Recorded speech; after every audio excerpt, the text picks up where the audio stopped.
unpack. We unpack. We unpack. Coming to you live. Boxing Ego unpack. Yeah. We unpack. We unpack. We unpack. Coming to you live. Anthony Joshua baits Tyson Fury to fight. He says, if you want to call yourself number one, you got to come see me. What up, Fight World? It's your boy Ego, and I'm back with some more boxing. Make sure you smash the like button. Also, subscribe to the channel for the latest and greatest in boxing. If you want to become part of the gang, notification gang, please hit the bell icon. Shout out to the Super Chats, channel donations, the Venmo donations, the Cash App, and the Patreon family. We working. Speaking of Patreon, I just revamped it. Go sign up to Patreon. I'm moving a lot of the live streams, and I'm going to have some particular videos for that and also for my channel members. So sign up to one or the other if you would like to help the channel. Another way you can help the channel is purchasing the ESPN Plus bundle. That's the directive. That's what we're pushing right now with no live events. That includes ESPN Plus, Hulu, Disney Plus, all three apps, $12.99 a month. Click on the link in the description box of any of my videos. Maybe help you get past this quarantine with some extra content. I personally have all three. So if you guys click on that link, it does help the channel. Now, Anthony Joshua did an interview with Sky Sports, and he basically says that Tyson Fury got to come through him if he really thinks he's the best.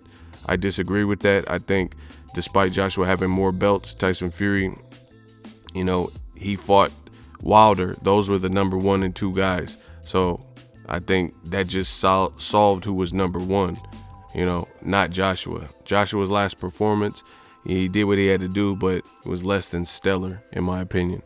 But this is what Joshua had to say. Yes, Tyson Fury, come fight me. If you really want to say that you're number 1, come fight me. Let's get it on. I've got the rest of the belts, so it only makes sense. I'm the unified heavyweight champion of the world. He's the WBC champion. What it will prove, me and him fighting, there will be one dominant figure in the heavyweight division that will have all the belts and become undisputed. Logically, to prove yourself as number 1, you have to fight Tyson Fury, and he has to fight Anthony Joshua. Joshua goes on to say, it would be amazing to tell Pulev, I think it would be best if you step aside for now, and to tell Wilder, quote, we have bigger fish to fry. Enjoy your Alabama chicken while we get cracking in the UK. The fight needs to happen because there will never be another time like this again. End quote. Now, Joshua seems like an extremely, peculiar character. I don't know what that whole line about go enjoy your Alabama chicken, that seemed really like,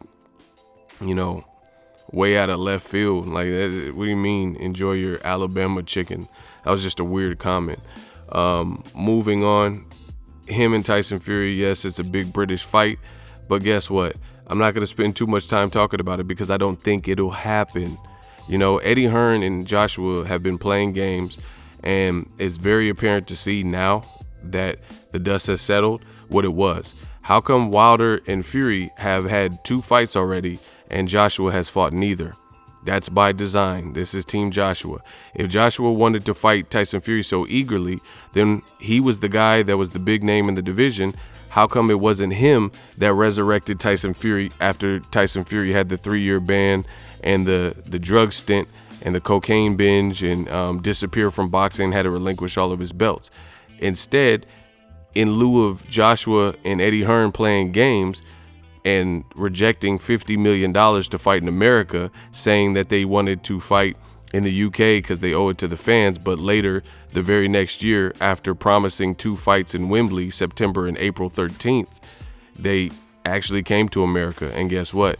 It was supposed to be for Gerald Miller. He failed a drug test, and they replaced him with Andy Ruiz. The rest is history. Andy Ruiz beat him.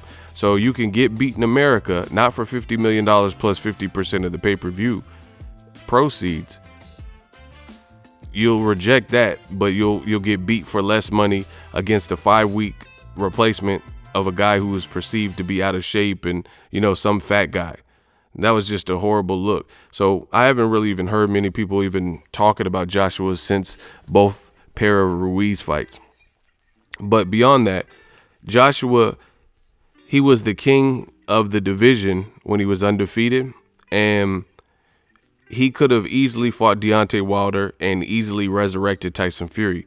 But it took for Wilder and Fury to get the chemistry, you know, and the personalities that they have, their teams to get on the same page and make 2 fights going on the 3rd fight. And Joshua keeps talking about, you know, I want to fight Wilder after it's already too late. You know, and now that Fury has the belt, the Ring Magazine belt, and the WBC, now he's acting like he wants to fight Fury, knowing it really can't happen because it's too much of a pipe dream. He has a mandatory he's claiming, and Top Rank is saying, Bob Arum, who represents the mandatory, Kubrat Pulev, is saying that there will be no Tyson Fury fight because Kubrat Pulev is going to knock him out and get his shot. So what is Joshua even talking about? You know, and then as far as Wilder, Joshua's talking about go enjoy your Alabama chicken, whatever that's supposed to mean. You know, I don't know if Joshua thinks he's somebody he's not. I'm not really sure, but that, like I said, that's a weird comment for me, you know. But you can't, it's just not likely. It's not likely because you have 2 problems that you would have to solve and 2 guys who want opportunities. Kubrat Pulev wants an opportunity at a belt, and he wants it against you. He didn't say nothing about, oh, I want to fight against Tyson Fury. Tyson Fury looks like a formidable champion. He's 6'9", he can box. Kubrat Pulev, you know, he might know that that style is tricky for anybody, but he wants to fight Joshua, who a lot of people felt was exposed last year by Andy Ruiz. So I could understand him wanting his opportunity. And then furthermore, there's a contractual obligation for Tyson Fury to fight the loser of the Wilder Fury 2, which happened to be Deontay Wilder. And, you know, Joshua and Eddie Hearn, they just continue to recycle the same games and continue to clout chase. Listen to me. With the pandemic, that made it even worse. Joshua is not fighting Tyson Fury. The only way it would happen is if Wilder bows down, because he would be the bigger obstacle out of Kubrat Pulev and Wilder. Wilder would be the big, you know, the bigger person that you would have to convince. Wilder just did an interview with Premier Boxing Champions, and he's saying that he's adding people to his team. He had a bicep injury or tear again, and he said he had the surgery for it. So in the midst of him, you know, finding who he wants on his team, in the midst of him adding people to his team, in the midst of him already doing the video saying the war has just begun, and doing these videos and constantly saying that he's imposing the rematch clause, why would Joshua and Eddie Hearn, in their honest heart of all hearts, believe that Wilder all of a sudden is going to back down? I mean, Joshua, his team looks a mess right now and has been this way for a while. Eddie Hearn, this is all fact.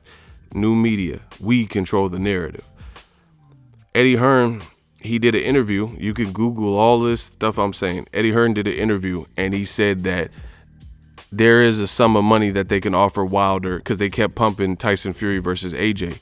And they said, oh, it'll be a good fight, massive British fight. We could put it in Saudi Arabia. And they started making all these premature plans before the pandemic, knowing that Tyson was contractually obligated for a Trilogy fight, which we all knew before Wilder and Fury even fought, before Wilder even lost the second fight. We knew that was the game plan for them to fight 2 times this year.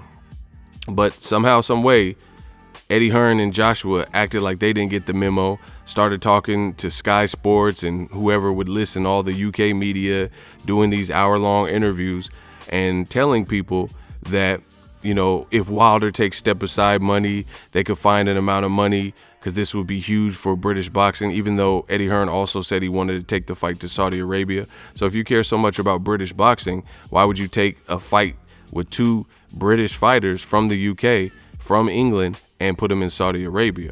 This whole thing is all over the place, you know. But beyond that, you knew it wasn't going to happen, because before the pandemic, you had to deal with the rematch clause that Wilder and his team put in the contract, as is the case for most big fights. So you knew there was too many obstacles, not to mention you have Usyk as a mandatory and you have Pulev as a mandatory. But Joshua and Eddie Hearn continued to play this game, and Eddie Hearn, you can research this. Eddie Hearn did interviews saying, oh, we can offer Wilder some money and he'll take the money. Everybody has a number.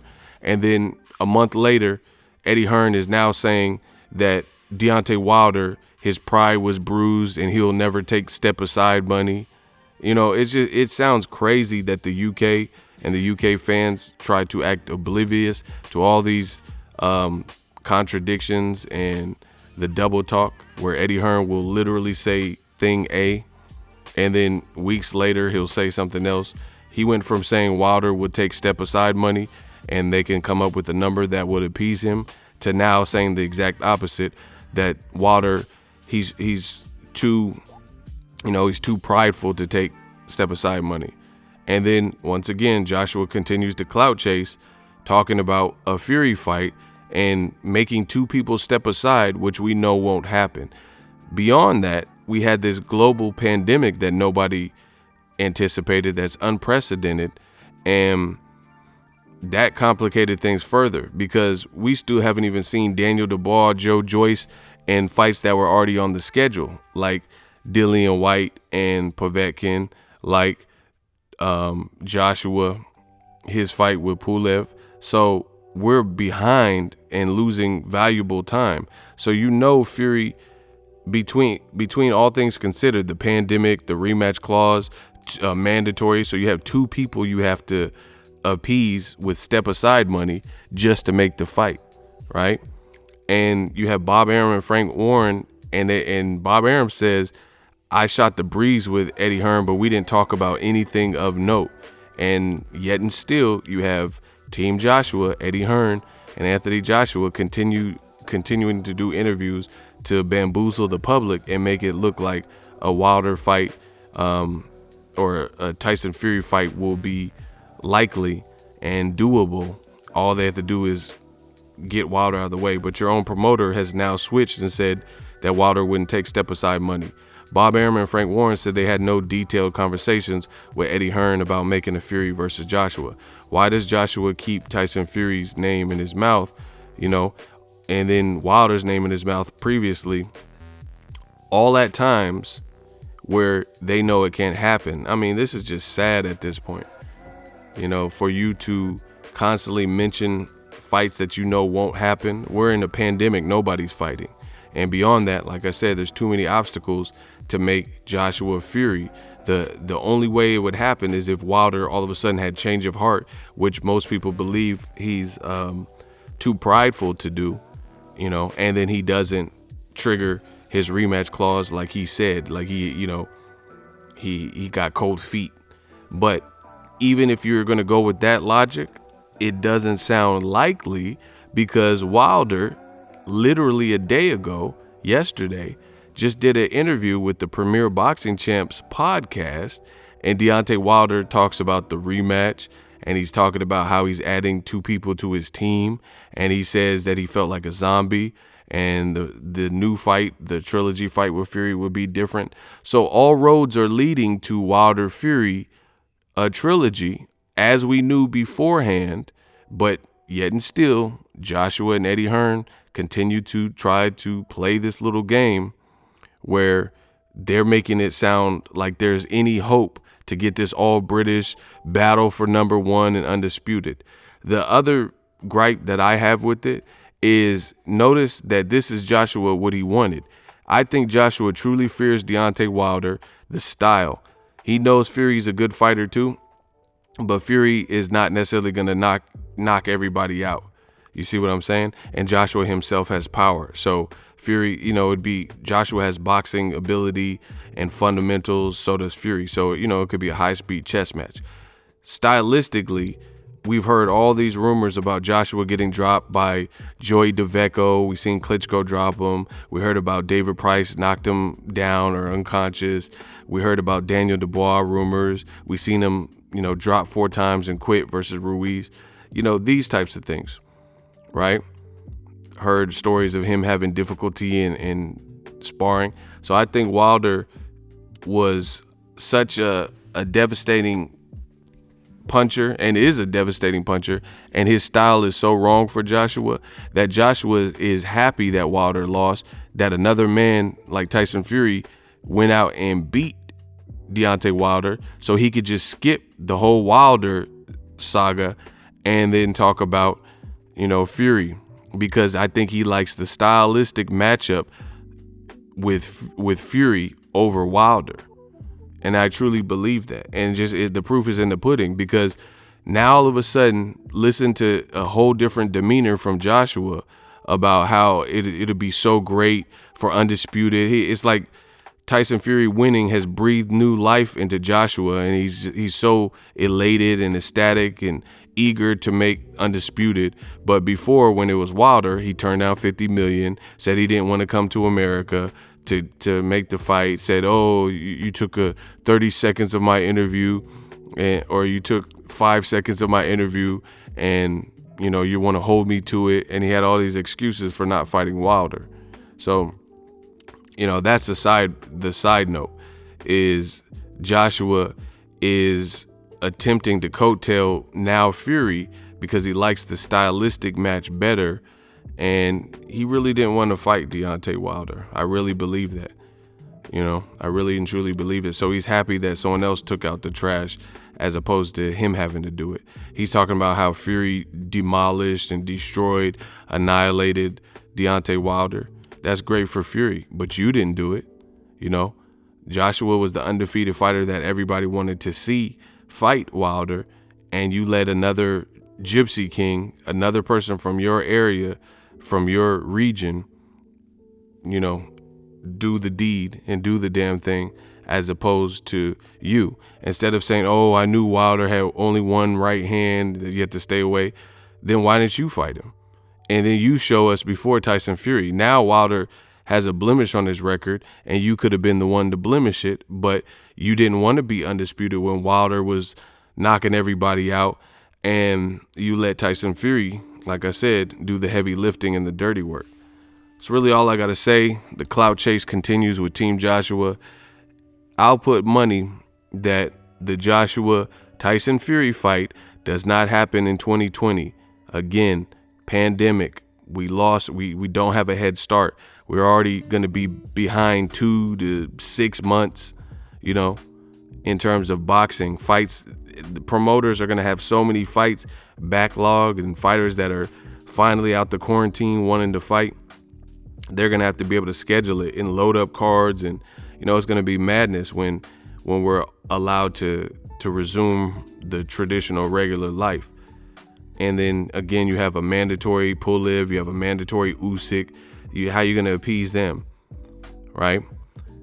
You also have Frank Warren and Bob Arum, who says they had no real conversations with Team Joshua about it. You have Bob Arum, who's saying, again, that Kubrat Pulev will knock out Anthony Joshua. You have Bob Arum, who also, and Frank Warren, stand to make a ton of money between Wilder and Fury 3, which already has history. 2 really good fights, 2 fights, the drama, 2 bigger personalities. It's already set in stone. You can't just override that, because it's not even a matter of just Wilder. See, I could go longer. I could really go longer than this on this Unpacked, but it would be a waste of my time. You guys get the gist of it. But another flaw in Joshua and Team Joshua, Eddie Hearn's logic regarding a Wilder fight is it's not as simple as just making Kubrat Pulev and Wilder step aside, Wilder particularly, because it's not just Wilder that would have to step aside, because Wilder also has representation, Premier Boxing Champions. Guess what? Premier Boxing Champions has network deals with 2 different broadcasters in the United States. That would be Showtime and Fox. So on top of Wilder and Tyson Fury being a Fox, likely going back to Fox just like the second one, a Fox broadcast in association, in a partnership with ESPN. So they would have to step aside too, because if Fury fights Joshua, guess what? Fury versus Joshua would be, DAZN working with ESPN, if anything. So Fox would be not having a fight. And there's a contract that stipulates that the loser had options for a rematch clause. So why would Fox and Premier Boxing Champions, aside from, let's say Wilder you know, was somewhat okay with it, which we know he's not based on what he said. But even if that was the case, why would Fox, you know, and Al Heyman not want to push towards Wilder getting an opportunity at his belt back, and then, you know, the fight, basically potentially the belt being able to get away? Because let's say Tyson Fury lost to Joshua. Now the belts are with DAZN, the belts are with Rematch Room. So it's just, it's improbable. It's highly unlikely. Like I said, if Joshua beat Fury, then now Fury's gonna have the ring and the WBC belt that Wilder once had. So then Joshua would have all the chips, and then Deontay Wilder, who had a rematch clause that he could actually try to get his belt back from Fury, a guy he's knocked unconscious, and he said he had an off night and, you know, a bicep tear, and he's, you know, using these excuses saying his costume was heavy. You've squandered that to give yourself more time. And then if the belts slip away, then you're going to be totally at Joshua's mercy. And you tried working with Joshua and Eddie Hearn before, and it got nowhere. So imagine if Joshua just beat Tyson Fury, and I'm not saying that's what would happen. I'm just spitballing. Imagine if Joshua beat Tyson Fury and now has the ring and the WBC belt. Then Wilder would have to worry about getting, you know, a 10% cut, a 20% cut, and Joshua and Eddie Hearn would have, you know, control of the board. Why would Wilder allow that to happen when he has an easy, direct shot at his belt and he has knockout power, which he's in any fight. He's a live dog in any fight with that type of power. It just sounds stupid. AKA Team Joshua continues to clout chase, and they know it's not going to happen next. Let me know how you guys think I did. We unpack. Drop your thoughts in the comment section. We work. So if you enjoyed this video and want more content like this on the channel, you can show your appreciation by going to the PayPal donate button or the YouTube support button, and you can donate any amount that you feel is equivalent to the value of this video. Much more to come. Thank you guys for your support. Boxing Ego, the future of boxing.